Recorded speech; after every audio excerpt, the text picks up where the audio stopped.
and Arya is very enthusiastic in mathematics, and like he likes to discuss different things, and he has already taken a couple of lectures with juniors, and knot theory is one of his favorite subjects. So Arya has already given a talk in the Quarantalks series before regarding the topological thing. So now let us handing over to Arya. We are excited for the talk. Thank you, Rohini, and the MnP Club of IIT Bombay for inviting me. I like to spread my propaganda of topology, and this is a great place to speak to a lot of people. Can someone make me host so I can share screen? Or wait, do I have share screen permissions? You should have share screen permission. It says for me that host has disabled participant screen sharing. Okay, then I'll just make it a host. Mm-hmm.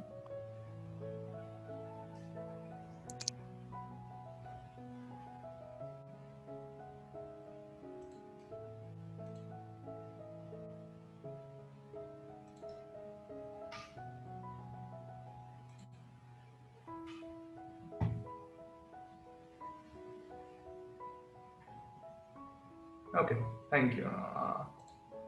Great. Can I make someone co-host who can monitor the waiting room and stuff? Roshni, I am going to make you co-host. Okay, sure. Or you can simply disable the waiting room. Okay, I can do that too. Nice. I'll still make someone co-host so that I don't have to worry about organization.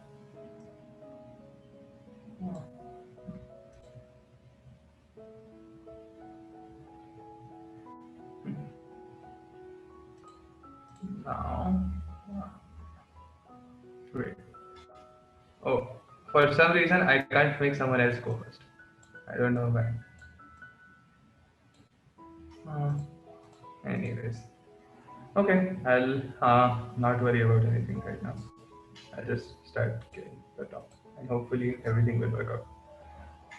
Okay, so sharing screen.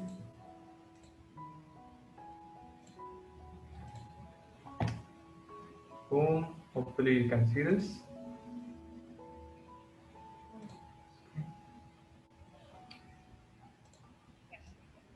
Okay. Welcome to the second talk on this talk on knot theory and the Jones polynomial. The first talk I had given as Quarantalks was on convex curves. So it was about simple closed curves in the plane, and today we are going to talk about simple closed curves in the three space. So let's start. So first we'll talk about what knots are and what knot diagrams are. This is just some basic notation. Then we'll talk about Reidemeister's moves and knot invariance. So as I had mentioned in the abstract, that the fundamental, like one of the main primary questions in knot theory is like, how do you distinguish between two knots? And like like sections 2 and 3 are going to talk about some IUR में और मतलब Okay, sorry. Sections 2 and 3 are लोगों के फिर बाद में call आए थे तो उनको फिर अलॉट कर दिया है.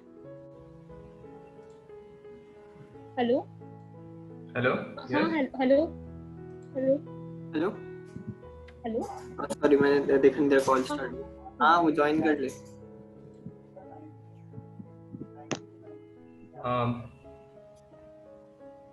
Okay, so I'll just continue. Anyway, so yeah, back to so sections 2 and 3 are going to we'll talk about how we can possibly tackle this question. This question in general is unanswered. Like there is no like 100% sure way of distinguishing between two knots, but there are some ways, and that's the whole theory of knots. Anyway, so moving on, what are knots? So firstly, you guys all know what knots are, and like knots are like you tie your shoelaces. You watch some rope tricks on YouTube, and like so like you see knots in day-to-day life, and like those are precisely the objects we are talking about. We are not talking about like something a lot more fancier. We'll just make like modify like we'll just set up some notation to work with these objects nicely and um, proceed.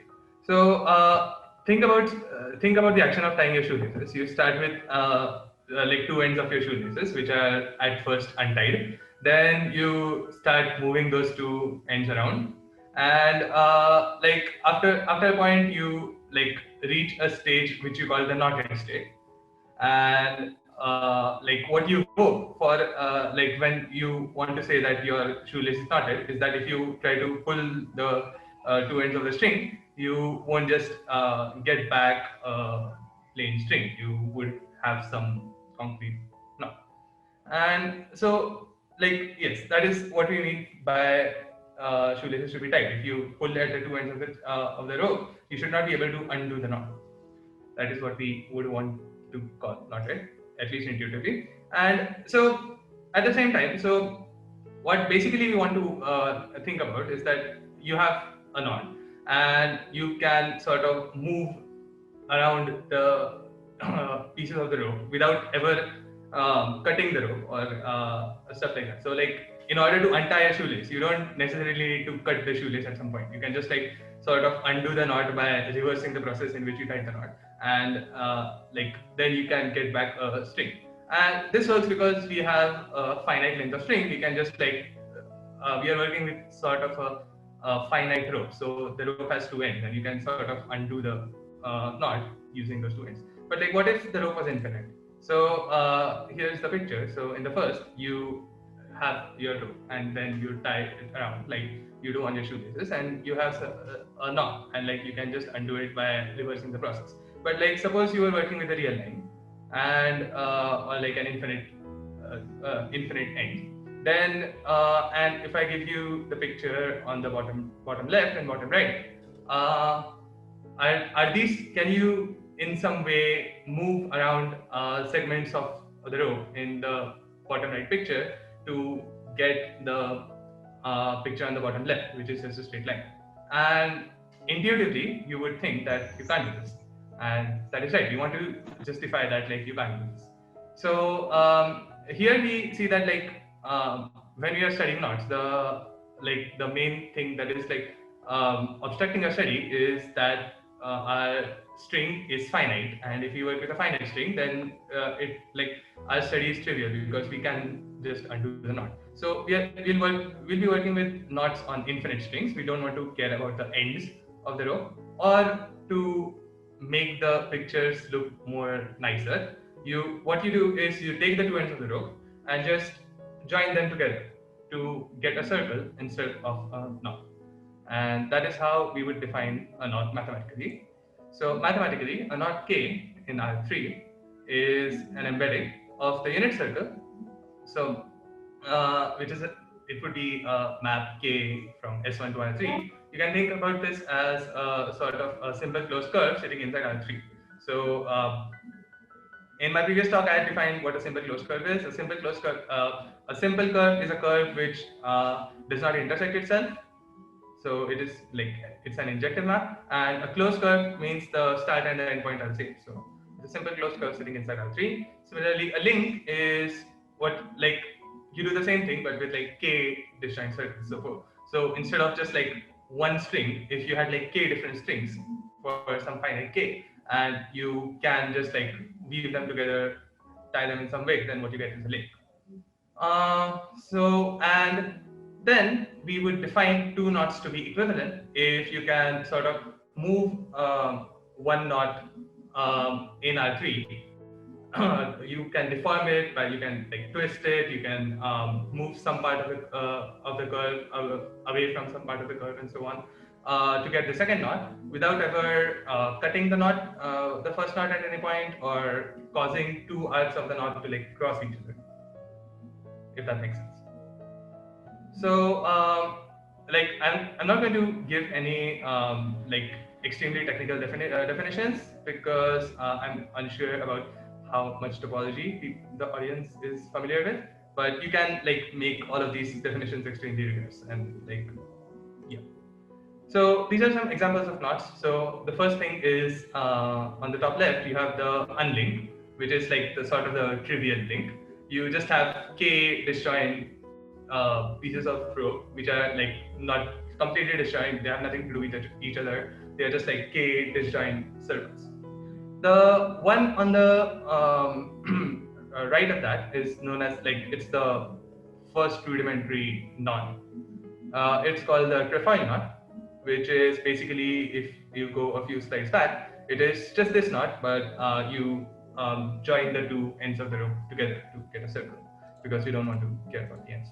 So this knot is like the first rudimentary simplest knot. This is known as the trefoil knot. This is just another interesting knot, the one below. It's called the figure 8 knot because it looks like an 8. The one on the bottom left is the first rudimentary link, which is just like you have two circles which are linked together, and it's called the Hopf. Any questions about the definition? Okay, in general, if you do have any questions, just either interrupt me or message in the chat, or if I forget to look at the chat, someone remind me to look at the chat. But anyway, so the definition of the equivalence of.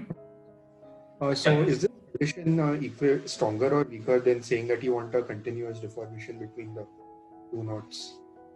So just continuity won't hold, because you can have a continuous deformation, but like two arcs cut at the same at like one point. So you want some sort of like, okay, if you want to look at a precise definition of equivalence of knots, and if you know some topology, then like it's a condition known as ambient isotopy, and basically the two knots are like basically R3 minus knot 1, R3 minus knot 2, the two complementary spaces, they are isotopic. So yeah, that is the precise condition. But like again, I'm not going to talk about too many details right now. You can feel free to contact me later if you have if you would like to know the details. Anyway, so moving on. So that was about knots, but a priori, knots are like, we have defined knots to be just simple closed curves in R3, and like simple closed curves in R3 are like hard to work with because like they are just curves in some way, and you want to sort of work with these. So how do you work with these? So you want to sort of be able to depict them in a workable fashion. So the way you do this, and like what we have done here so far, is notice how we have drawn these knots. So a priori, all of these are curves in R3, the space, but using some clever way of representing them, we are able to draw them on the plane by just as sort of graphs with some vertices at each crossing and like some arcs between the vertices. And just at each vertex, you are like using like how I've drawn it here. You are adding some extra information about like which arc is crossing over which arc. This is sort of like, you can think of it as a planar projection of the knot into the plane. So this, like, these are some examples of what we know as knot diagrams. So that's the idea. In general, if you have any knot K, which is just a simple closed curve, or any link L, you can project it onto the plane such that any two arcs meet transversely only at points, and no three arcs are concurrent. Like if you have three arcs that are concurrent, you can sort of move the knot or link in such a way that like they won't be concurrent.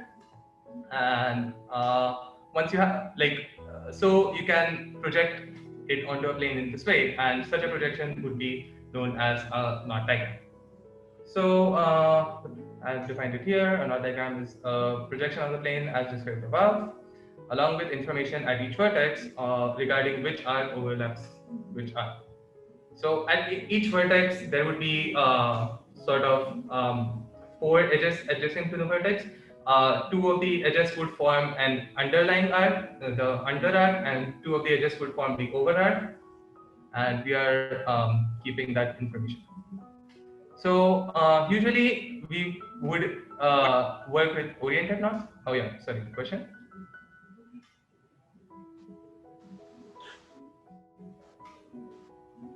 Okay. So yeah, usually we'll work with oriented knots and like we'll just give the knot some orientation, but like we'll get to orientation when we get to the orientation. Anyway, so that was just about knot diagrams. Arya, Mhm. can I have a question? So, why are you defining all these knots in R3 and not in some generic dimension, for example, RD or something higher dimension? That's a very good question. I shall get to that question momentarily.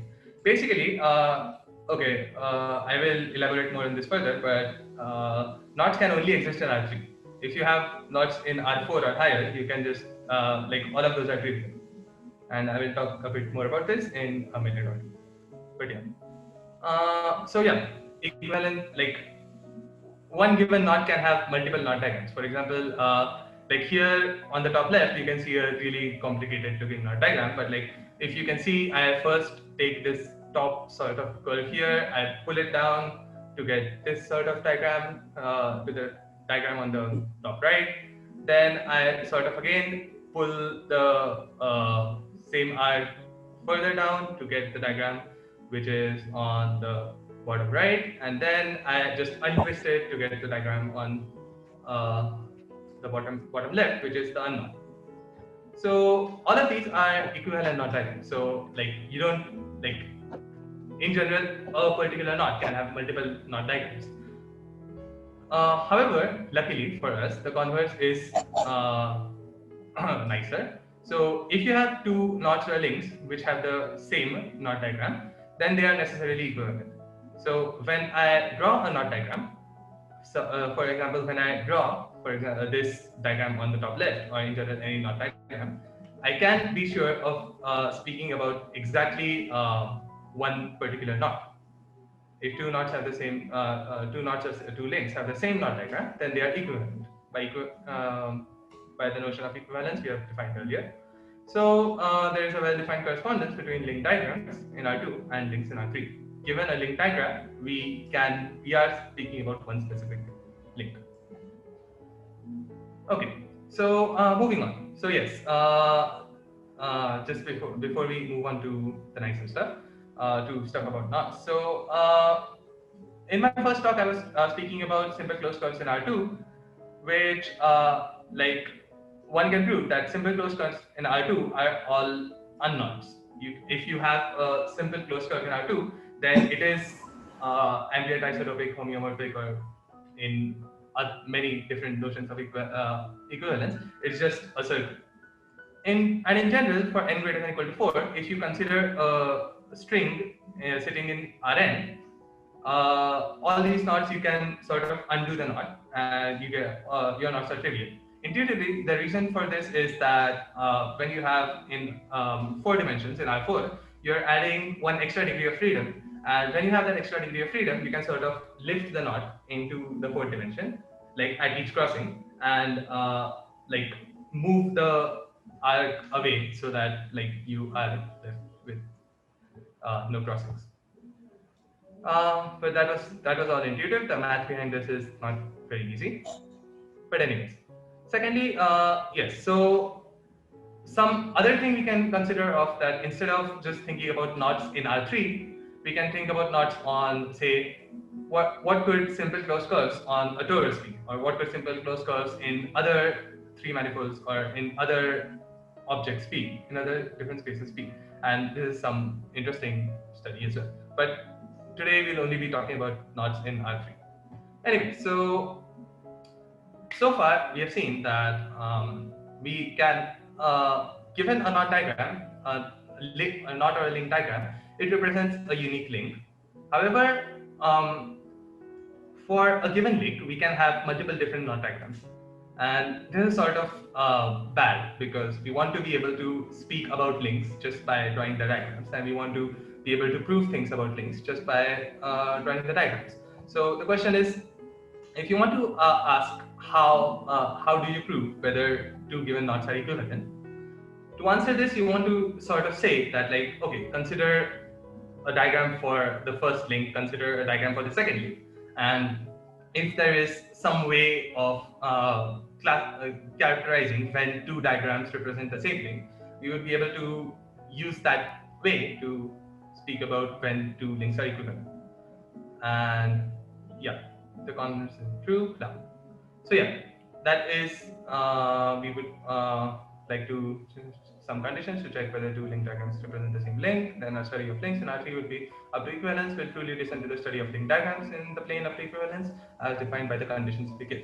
And fortunately for us, this is in fact possible. So in what follows, which is with the statement of the title of the section says, Reidemeister's moves, there are a sequence of 3 moves for your link diagram, which says that two link diagrams represent the same link if and only if they differ, like the two diagrams differ from one to the other by a sequence of moves which are characterized as follows.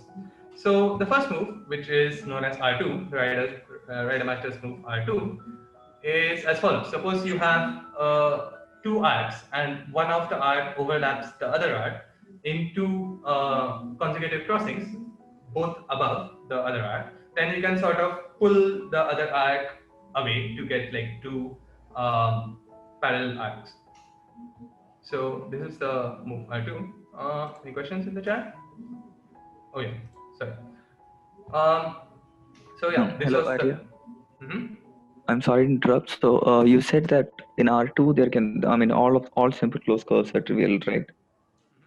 So is this also true in 2 manifolds in general? Because I was thinking of a torus, and I can say that. Yeah. Okay. No, So it's not generally true in 2 manifolds.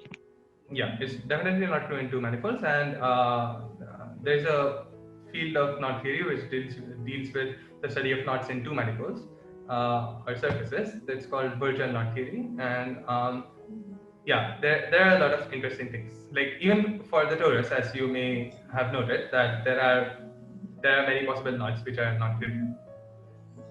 But yeah. So anyway, so this was Reidemeister's move R2. You can just pull and one arc away from the other arc if it's just overlapping one arc in 2 consecutive over crossings or 2 consecutive under crossings. R2.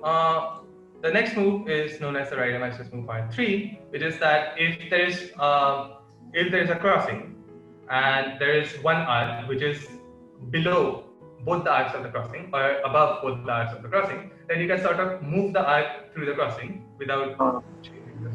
Yeah?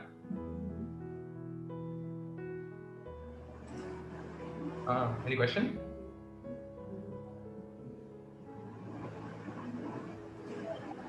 Okay, sorry, moving on. So this was Reidemeister's move R3. You can move an arc below a crossing, or if both of these were over crossings as well, then you can perform the same move. This was R3, and the third Reidemeister's move R1 is as follows. If you have a kink or a twist, then you can sort of pull the knot away, and you can eliminate these objects, and these moves are R1. There is a reason why I have stated R2 and R3 before R1, because R1 is sort of like a fake move, and I'll talk more about that in a bit. But Reidemeister's theorem says that 2 oriented link diagrams represent the same link if and only if there is a sequence of moves R1, R2, and R3 which act upon the first diagram to produce the second diagram. Yes, questions?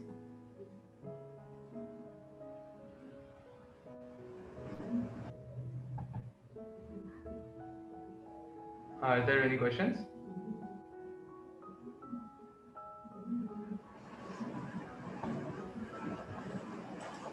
Okay. If there are any questions, please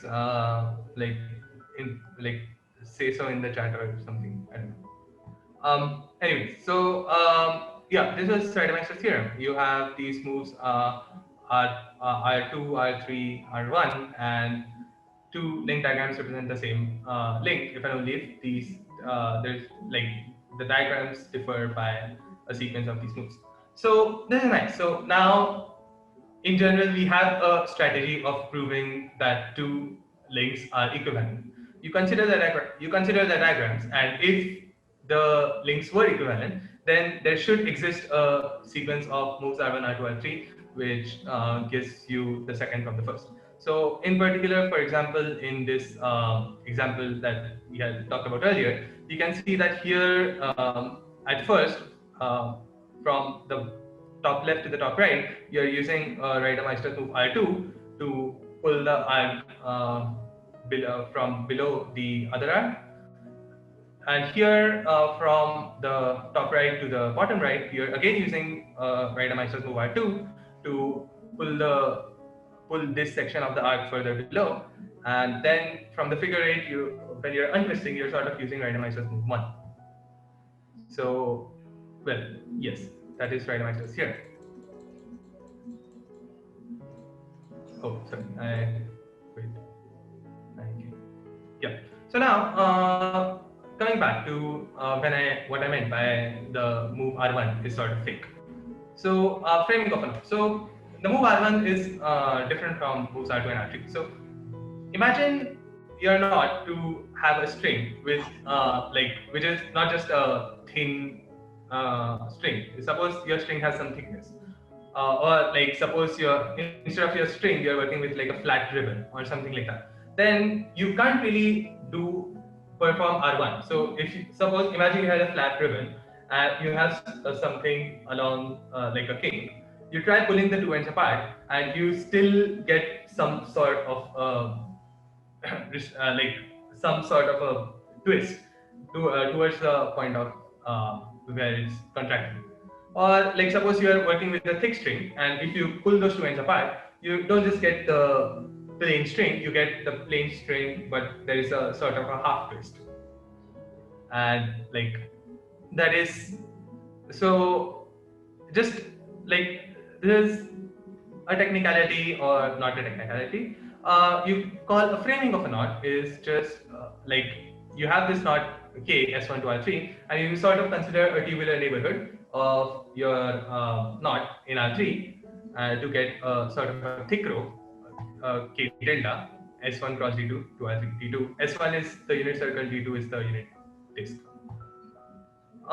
With S1 cross D2 would be a solid torus or a thickened row. But anyways, so yeah, that is just a definition, and that's a framing of a knot. And so what happens is that two link diagrams represent the same framed knot, like the same framing of a knot, if and only if you obtain one diagram from the other by just a sequence of moves R2 and R3. If you have two link diagrams that differ by a move R1, then they represent the same knot, but they represent the same knot with a different framing. Any questions about this?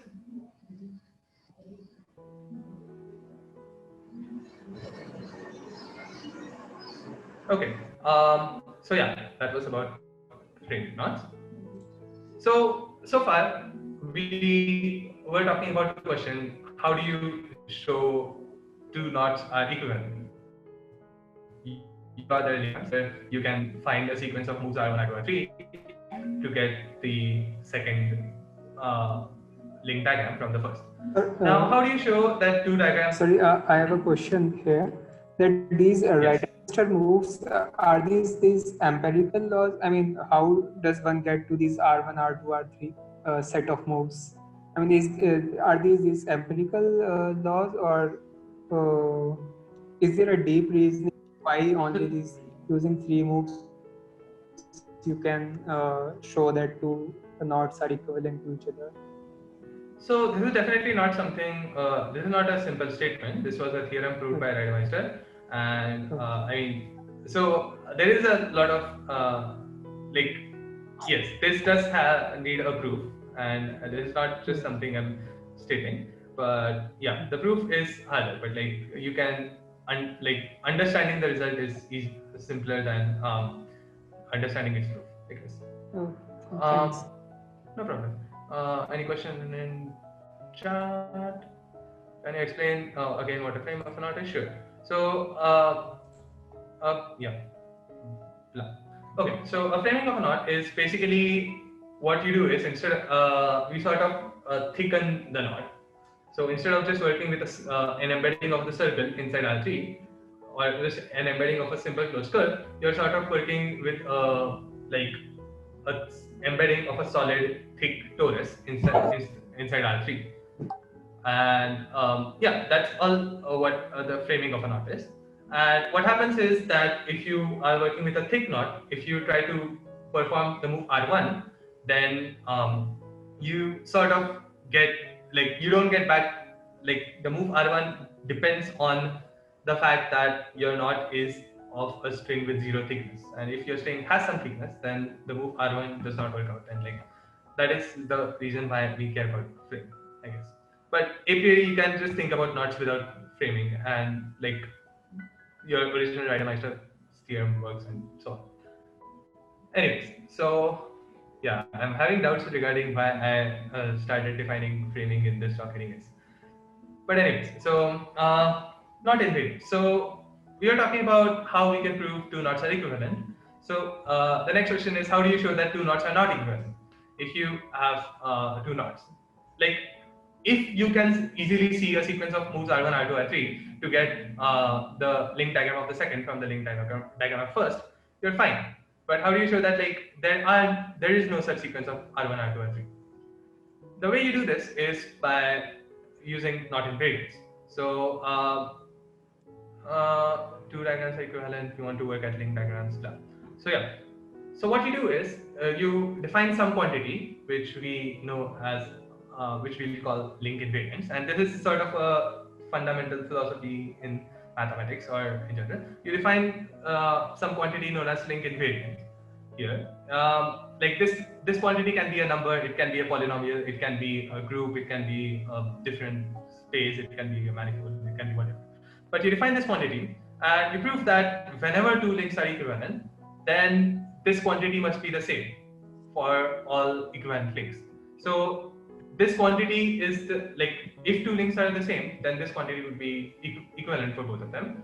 And this quantity would usually be something that you can, given a link, you can probably easily compute for these links.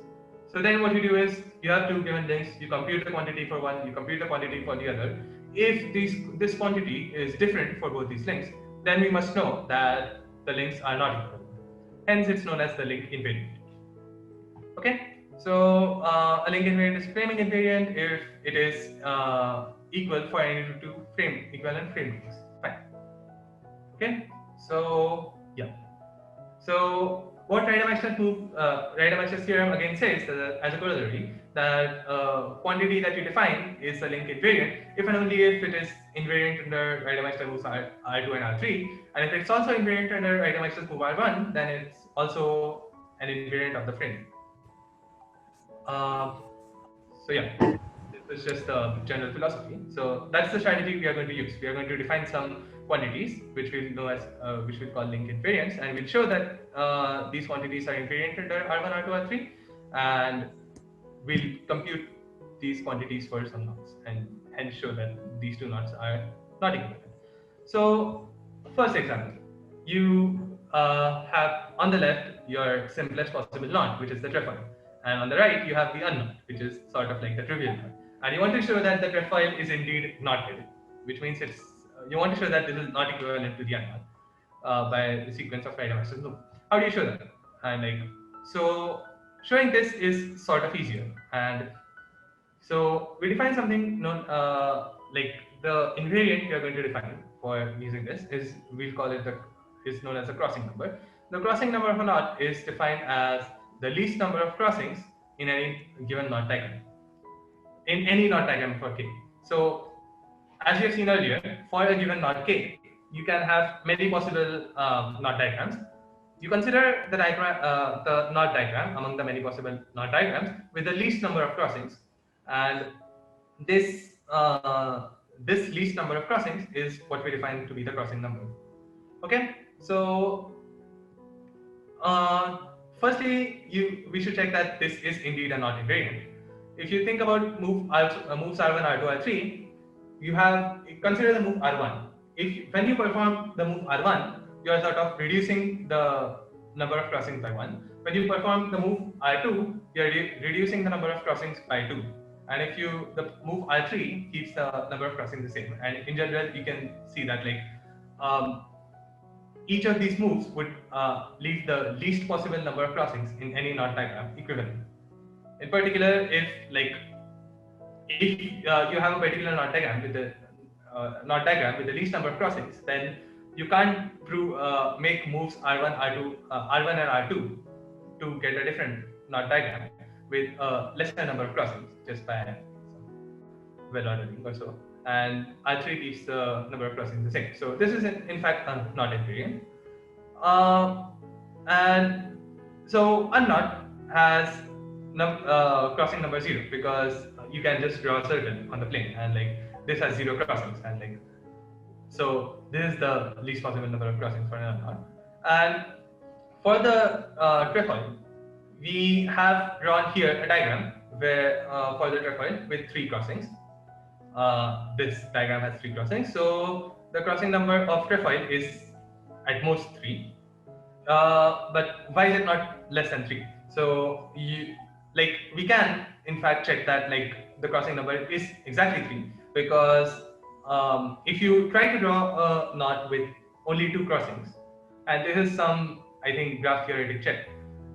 If you have a knot with at most 2 crossings, then that knot has to be an unknot. This is you can check this using some graph theory or so. You can check this computationally. So the crossing number of the trefoil is 3. So the crossing number of the unknot is not equivalent to the crossing number of trefoil. Hence, the trefoil is not equivalent to the unknot. Is this proof okay?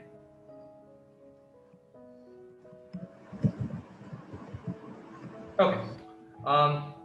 So this was one example of a knot invariant, which was the crossing number, and we just proved that the trefoil, our simplest possible knot, is in fact knotted.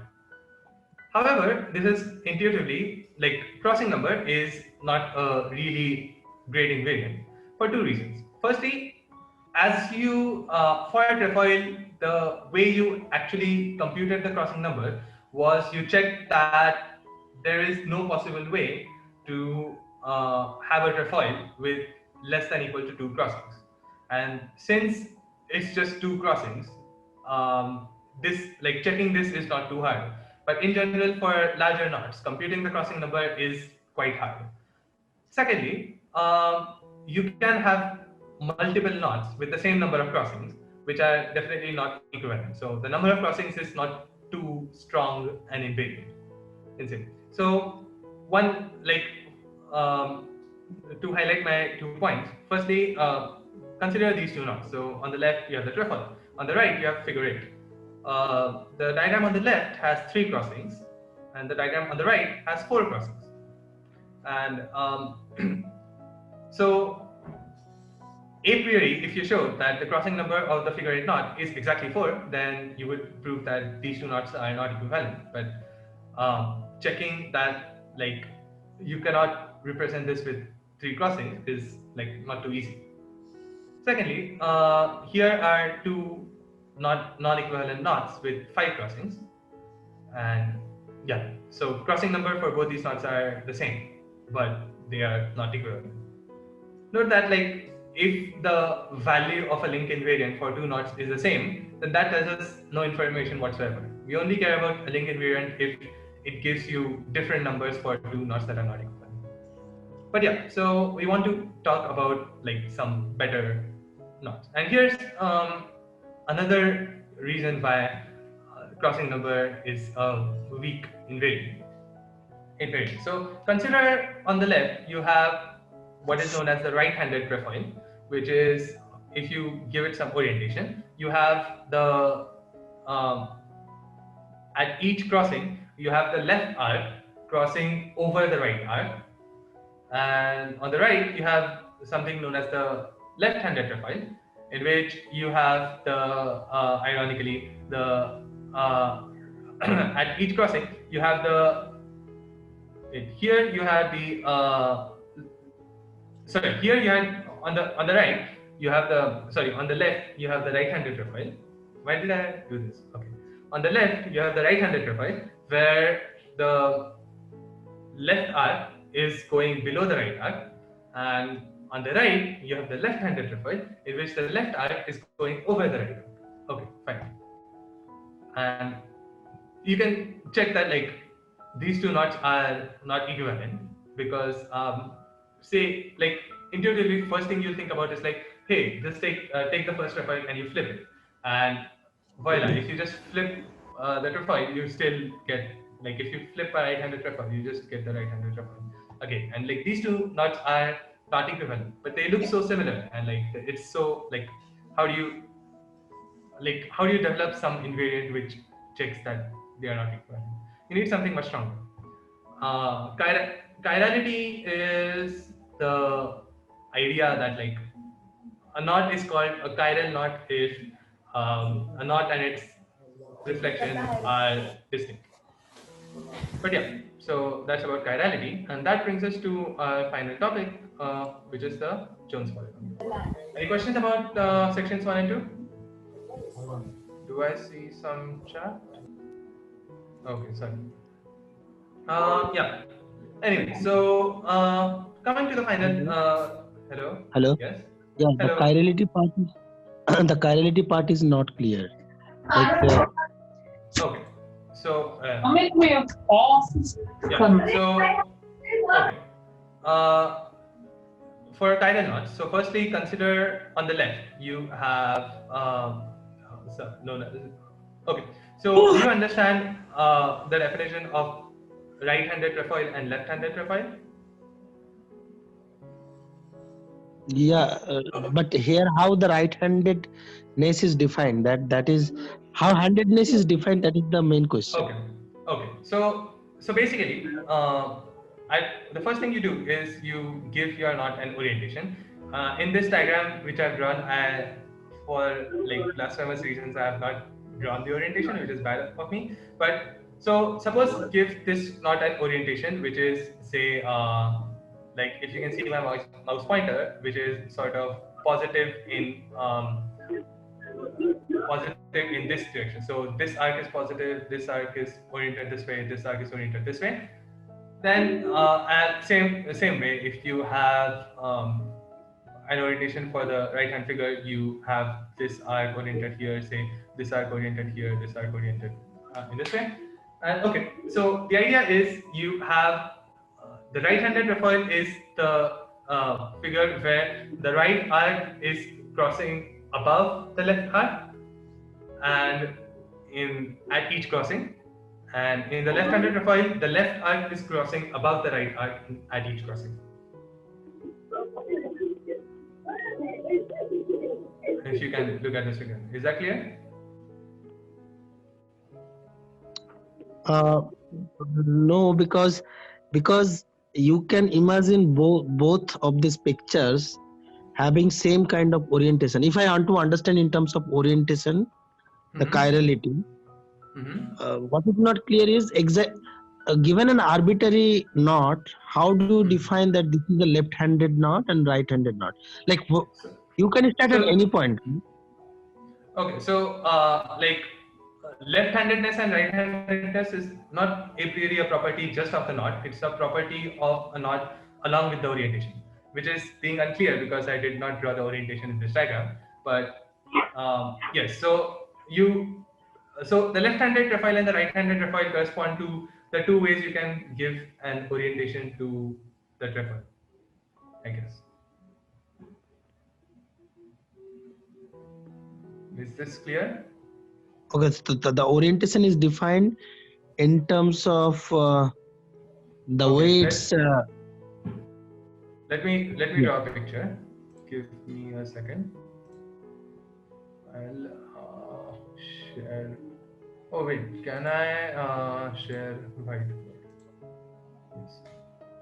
Can you guys see this whiteboard? Okay. So let's draw the. Okay. So consider. Firstly, you can see the whiteboard, right? Yeah. Oh, sorry.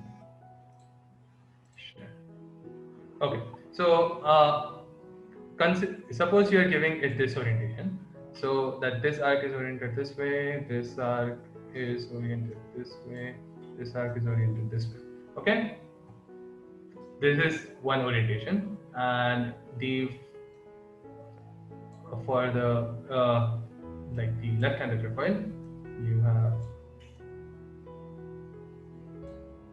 boom, and you have orientation. This boom. Okay, so here for the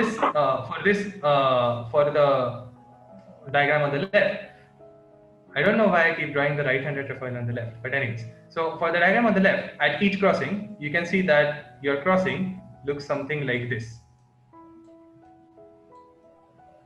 Okay, and for the diagram on the right, at each crossing, your crossing looks something like this.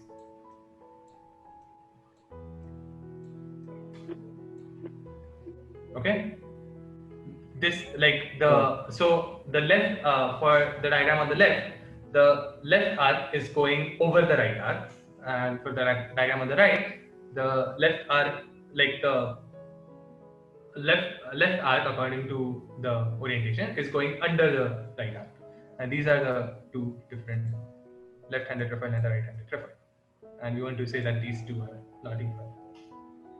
Is that okay? Okay. Yeah, fine. I'm sorry if this was confusing, but yeah, I should get back to sharing my slides.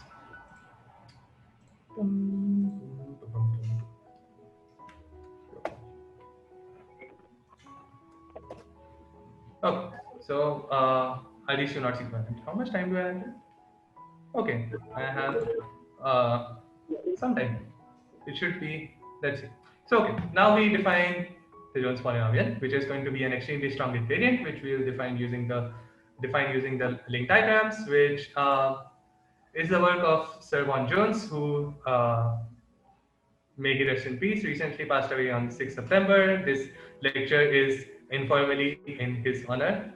I'm not sure if I'm capable or I'm pro enough to dedicate a lecture to some mathematician, but yeah, this is like we'll be talking about his work today. So, oh yeah, he received his Fields Medal in 1980s something for like defining the Jones polynomial basically, and more generally, like the Jones polynomial sort of connects the mathematical theory of knots to quantum mechanics and quantum topology, and like it basically starts out this new branch of known as quantum topology, which I'm completely not familiar with, so I won't comment further about that. Anyway, so okay, the way we define the Jones polynomial is you first look at your link diagram and you perform this operation. So suppose you have a crossing, then here imagine that the left arc is like both the arcs are with the arrows above, so this is a positive crossing, and asmooth. So this is, you're sort of removing each crossing. At each crossing, suppose you have a positive crossing, then you can perform two operations. There are two ways in which you can remove a crossing. So the operation defined on the left is known as the asmoothing, in which you take your two arcs and you sort of turn them away this way, and the b smoothing is you turn them away this way. And here's some computation. So on the top left, we have the Hopf link. Consider the encircled red crossing. If you do the A smoothing, then you get the figure below, because you're sort of removing the crossings vertically, and you notice that like we are now, like after you perform the smoothing, you get a diagram with like one less crossing. So you perform the A smoothing, you get the diagram below. You perform the B smoothing, you get the diagram on the right. And you can, both of these diagrams have one crossing each. You can again perform A smoothings and B smoothings, and like for the diagram below, you perform A smoothing and you get two distinct circles. For you perform B smoothing, you get just one circle, and so on. Yeah. So yeah, this was about smoothing, and each of these like intermediate steps you obtain after performing smoothing on some number of crossings are known as different states of the link diagram. And we define polynomial using these states as follows. So, firstly, given a link diagram with n crossings, you can at each crossing you can perform a smoothing or b smoothing, and you get a total of 2 raised to n states. And we'll use those states to define a polynomial recursively. So, and given a link L, you define this polynomial bracket L, which is okay. By polynomial, I mean the Laurent polynomial in variables t and t inverse, such that you define them it using these three relations. Firstly, you define that for an unknown, you define this polynomial to be 1, which seems natural. Secondly, if you have a knot with a positive crossing, at, when you're smoothing it out, you get like there you get two possible states. You get a link with like A smoothing, and you get a link with B smoothing, and you have this relation that the polynomial for the link with positive crossing is equal to t times polynomial with A smoothing and t inverse times polynomial with B smoothing. And lastly, you have this weird looking relation, which is that given a link and an unknown, which is basically you just have a link here and you have an unrelated circular loop which is not linked to any other part of the link, then that is the polynomial for that is equal to minus t square minus t raised to minus 2 times the bracket for the link. The reason why we define it this way is as follows. Let's try to see what happens when you are doing the Reidemeister's moves.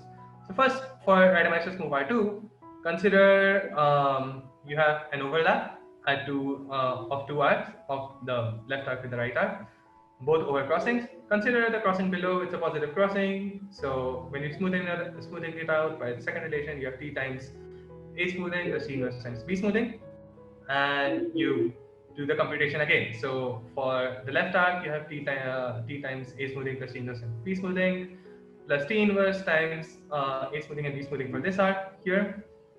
Now here you see that like when you perform the A smoothing and B smoothing for this arc, the B smoothing just gives you 2 arcs up and below, and the A smoothing gives you 2 arcs up and below and 1 extra component. So you like write this down, you like couple up the variables, you get that like the t and t inverse here cancel out for the two vertical parallel lines. The t, you get a t square plus t raised to minus 2 term for the horizontal parallel lines, and you have this one with the extra component. And because of the third condition, you get that these two things cancel out, and you just have two vertical parallel lines, which is if you look at the start and the end, this is just the Reidemeister's move R2. So the third condition here is just what the extra condition necessary to make Reidemeister's move R2 hold. For Reidemeister's move R3, you start off with the first part of the Reidemeister's move R3. Consider the crossing below, it's a positive crossing. You consider A smoothing and B smoothing. When you're doing B smoothing, you get sort of an arc which is overlapped by a line here. You perform Reidemeister's because this bracket polynomial is invariant at Reidemeister's move R2, as just seen in the previous slide. You can pull this apart, and you get t times this guy plus t inverse times this guy, which is the same as if you consider the diagram below and perform smoothing on the top crossing. And if you look at the diagram you started with and the diagram you ended with, you get Reidemeister's move R3. So this bracket polynomial is at least invariant under Reidemeister's move R2 and R3. So it's an invariant of links with like without thinking about framing. What happens with Reidemeister's move R1? For R1, sorry if I'm going a bit over, but yeah, for R1, you start with the king, and you have A smoothing and B smoothing. You get these two diagrams. you use the relation you get because of the extra circle, and you get that randomized move I1, the king is equal to minus t raised to minus 3 times uh, just the flat curve when you smoothen out the diagram. So randomized move R1 isn't exactly true for this bracket polynomial. This is not the bracket polynomial won't be an invariant of framed links. So that's what we define here. We define the Kaufman bracket polynomial recursively as we had defined earlier using these three relations. For unknot it's 1, the positive crossing it's t times a smoothing plus t, sorry, it should be t inverse here. I have accidentally just written t here.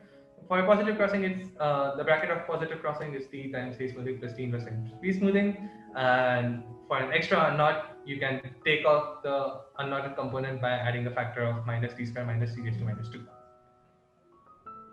Now, how do you make this into an invariant of framed knots? How do you make this invariant under R1? What you do is you add this extra component, which is minus t cubed times minus right of L, which basically counts the number of kings. Right of L is defined as the number of positive crossings in L minus the number of negative crossings in L. Or equivalently, this is just equal to the number of kings you have, at least according to, yeah. For other crossings, the positive crossings and the negative crossings would cancel out, and like this should give you the number of kings you have. And this is known as the right of L, and this gives you, like, when you make the substitution, you get what is known as the Jones polynomial, VL, defined for this thing. And note that R2 and R3 leave the number of positive crossings minus number of negative crossings invariant. I1 changes it by 1, but when you perform I1, you're adding a t raised to minus, a term of t raised to 3 or t raised to minus 3 since this is negative. And you get that VL is actually invariant under R1 as well. So VL is invariant under R1, R2, R3. So VL is an invariant for framed links. So this may, like, this seems like a lot to compute, and this seems a lot to grasping. But the thing you need to note is that, like, now we have like defined a polynomial for each link. The way you get this polynomial is quite algorithmic. At each, you first take a link diagram, and at each link diagram you perform an A smoothing or B smoothing. And you can keep doing this because at the end, when there are no remaining crossings, you must get an unlink, which is just some k number of circles. And for a k number of circles, we have defined it. So this does algorithmically give you a polynomial. So let's compute some polynomials, and we'll end this proof by showing that this polynomial for the right-handed trefoil and the left-handed trefoil are distinct, hence proving that the right-handed trefoil and the left-handed trefoil are not equivalent. So first, just as a preliminary lemma, you compute the Jones polynomial for the Hopf link. This may also work as a, like, what's the word? As an educational exercise, I guess. You consider the Hopf link. You're first performing the smoothing at the top crossing. You get t times the A smoothing plus t inverse times B smoothing. You can start now. The A smoothing is basically you have your you're performing R1 in for the reverse orientation. So you get t times minus t cubed times t naught plus here for the right, for the figure on the right, you're performing I1 in the correct positive orientation. So you get minus t raised to minus 3 here. So in total, you have t, the bracket polynomial for this is minus t to the 4 minus t raised to minus 4. Now this is just some preliminary computation. And finally, for the trefoil, you consider consider the right-handed trefoil, and you start pick a crossing, perform A smoothing and B smoothing. When you perform A smoothing, you get when you perform a smoothing, you can perform R1 on the right minus 2 R1 twice. You get t raised to minus t cube cancel out to give you t raised to 6. And the other one is just the Hopf link, which is minus t4 minus t raised to minus 4 to give you t raised to 7 minus t cube minus t raised to minus 5. I know this expression looks nasty, but bear with me for just a minute. I'll share these slides with you, so then you can casually look at these computations in your own time and check. So the idea is that when you're taking a mirror image of a knot, when you're reversing the orientation, when you're flipping a knot, when you're taking the L plus and let L plus and L minus denote a link and its mirror image, then note that if you have a positive crossing at one particular crossing, in the mirror image, the corresponding crossing would be negative because you are sort of flipping the orientation. So by definition, right would be right of L plus would be negative of right of L minus. And when you're again by the t times a smoothing plus t inverse times p smoothing, the polynomial for the bracket polynomial for L plus would be equivalent to the bracket polynomial for L minus, but just with t replaced by t inverse.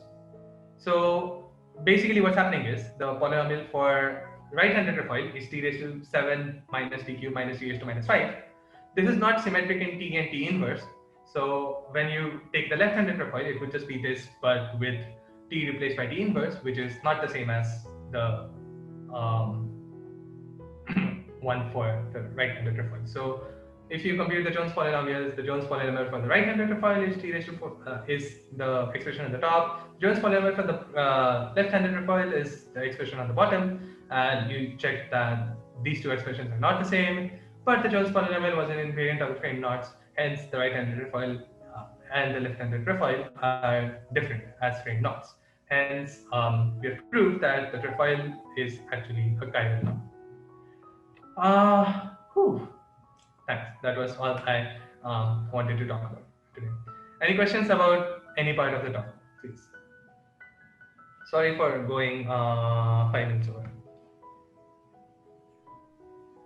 So one quick question. So in the definition of a knot, could you just go back to the slide with the definition of what a knot is?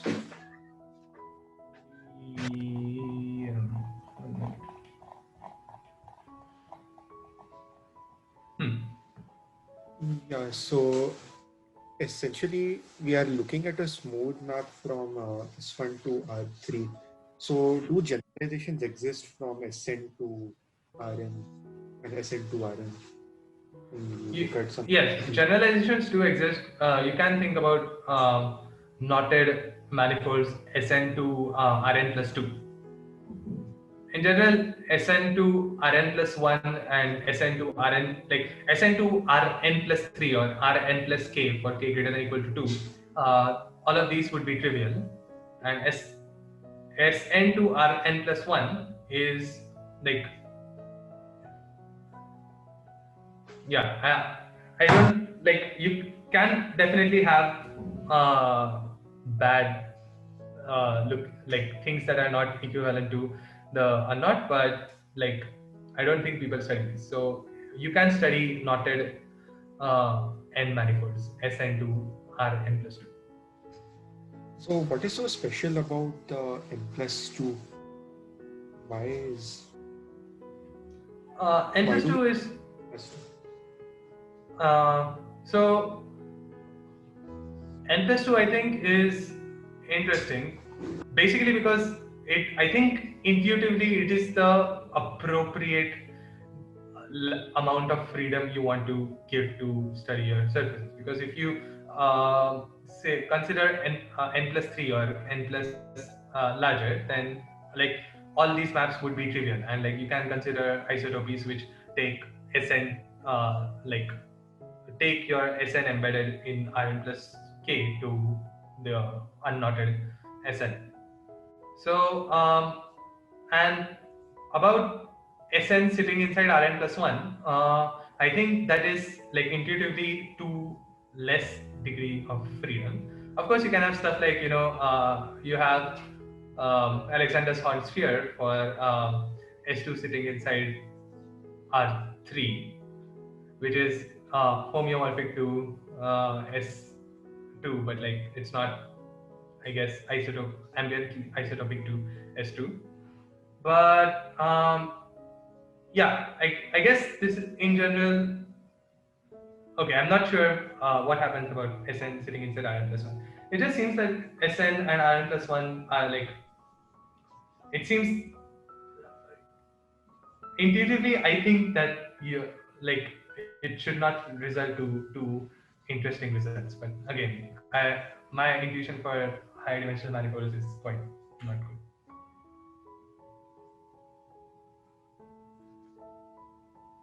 There's maybe one way to look at it that we're sort of in any manifolds that we are working on, we are still sort of considering some kind of composition of nodes from each of our Sn to some two coordinates or some. You get what I mean? I don't think that was particularly clear. Wait, sorry, could you repeat that? So essentially, if you want to look at a node from Sn to some Rk, look at it as a series of nodes from each coordinate that we have for Sn, and then sort of use that to explain the continuation of the n plus 2. Is that what you mean by not enough degrees of freedom? Because that is not what I initially meant, but again, I should not comment too much about this because my knowledge of high dimensional knots ends at saying that you need to have like knots in codimension greater than 3 are trivial. And this is also just a result I know as a fact than know the proof of it. So yeah. I'm sorry, I am decompose Pushkar, if you decompose for each component, you will need 2 extra degrees of freedom. So it would actually need like n times, like you would have a multiplication, not a simple addition. No, right? But you can also have some sort of, how do I say?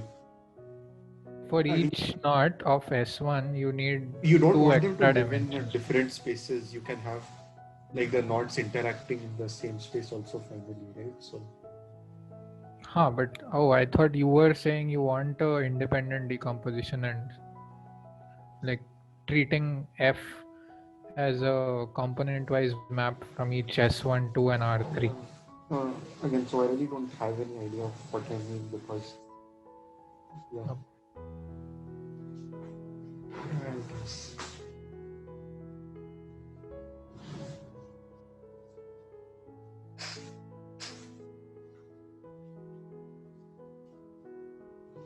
Any other question?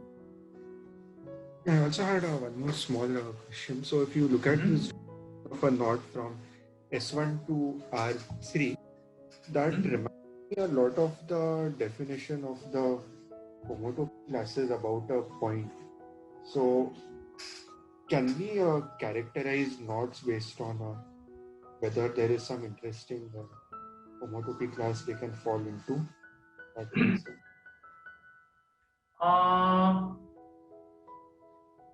Okay, the closest I can, so homotopy classes in what? Because like a priori, like any two knots are homeomorphic or any two knots are like, so like they would represent, give you the same element in the homology of R3. Sure. So essentially that thing that you said about the two arcs of the first knot should not cross each other when we're looking for equivalence, right? So that's essentially what makes this different from just finding continuous deformations. Right. So I think if you want to think about continuous deformation, instead of thinking about the knot itself, it would be nicer to think about the complement of the knot. So consider the space R3 minus the knot, or you can complexify it and consider the space S3 minus a naught, and some deformations of this space can your notion for equivalence of the knots is basically like you're deforming this space nicely from one to the other, and this manifold as up to homeomorphism is not invariant. Fundamental group of the knot complement is another not invariant, and so on. So okay, yeah. So the fundamental group is another not invariant. Fundamental group of the complement. Or the complement is. Yeah, that makes sense. Sure, thanks a lot. Okay. So, sorry, I have a question. Mm-hmm. So, if you take a knot and suppose you embed it into some manifold, okay, and take a knot complement. So, in that knot, if you do this R1 transformation, this Reidemeister move R1, then the manifolds you get would they be homeomorphic to each other, or would they be? So yes, these manifolds would be homeomorphic to each other. So in general, topologically, R1, if you yes, so topologically the complements would be homeomorphic. In particular, even if you consider the left-handed trefoil and the right-handed trefoil, the complements of these two knots would topologically be homeomorphic as well. So yes, to answer your question, R1 yes, the answer to your question is yes. I'm confused because there is this twist there, and also this the definition of this R1, because knots are defining as the object from S1 to R3. So I mean, how is this R1 is not it's because when you define the framings, then you have taken this knot as R1 times D2. S1 times D2. Yeah, sorry, S1 times D2. Yeah. Yeah. So. Wait, sorry, I didn't understand. What part were you confused in? I was confused in this Reidemeister of this R1, because knots are defined as S1 to R3, and you are taking this R1, then you are defining this knot as S1 times D2 to R3. So, okay, let me give you. Are we not considering a different mathematical object while giving the justification for R1? No, so okay. Firstly, if you have just thin, it's just an S1 sitting in R3, then for example, here I have this piece of line. You can if you are sort of pulling these two strings apart, and in R3 you can just sort of do this, and you have you can pull these ropes apart, and in R3 you can get from a twist to here if you have a thin knot. But what happens if you have a thick knot? Is that, let me just share some thing. So suppose you have this strip of paper, and you have instead of a twist like this. Okay, can you see this, what I'm doing here with this strip of paper? Yes, so if you start pulling this here, you can see that what at the end, you can get sort of a single strip of paper, but you'll have this one half twist of this strip of paper, and it won't just be a flat piece of paper. It would be the strip of paper, but with one half twist. Same with if you have a thickened rope, if you have a solid torus, when you are performing R1, you are twisting when you pull the two ends apart, you would end up with the rope, but it is twisted by hand. So that's the idea. If you are just working with S1 and R3, then R1 works out because there is no thickness. Like twisting like real line. Twist only makes sense if you have more than one dimension. But so yeah, that's the idea. Yeah. Thanks. Yeah. No problem. Any other questions? I will share these slides with you. So especially if like the computations in the last part about the Jones polynomial were unclear, then you can carefully look through all of those computations in your own leisurely time and like yeah. For a given crossing number, let's say n is some given crossing number, can you have some kind of bounds for how many number of knots can it represent? Or I think it's exponential. Like like there could be some bounds. I mean, one zero Brancel bound I can give you is like 2 raised to n, because like at each crossing you can have like you have two arcs at each crossing, and like you can have the combinations which arc goes over and which arc goes under at each crossing. And if you just like that, this gives you 2 raised to n combinations, and like some of these knots are like become trivial. For example, if you have 2 consecutive over crossings or 2 consecutive under crossings and stuff like that. But things like that. So there can at most be 2 raised to n. This is one bound I can think of the top of my head. There could be some more deeper work done on this, but I'm not aware.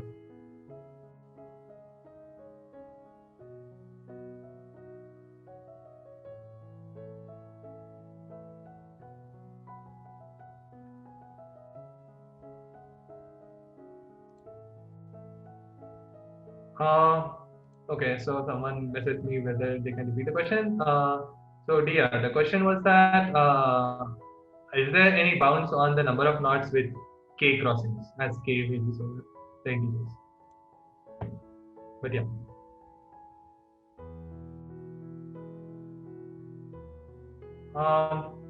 Okay, I guess if there are no further questions, I would like to thank Rohini and MnP Club from IT Bombay for inviting me to give this talk.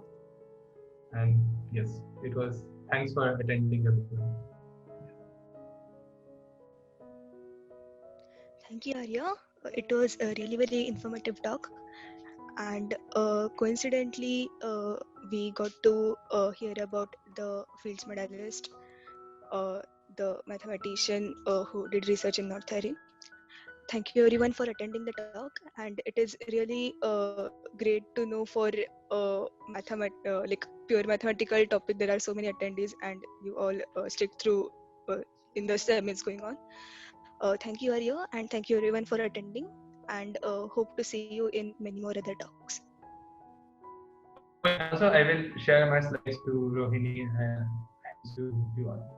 Yeah, we will upload the slides and the recording on the MnP thing, Facebook page, and also on the website.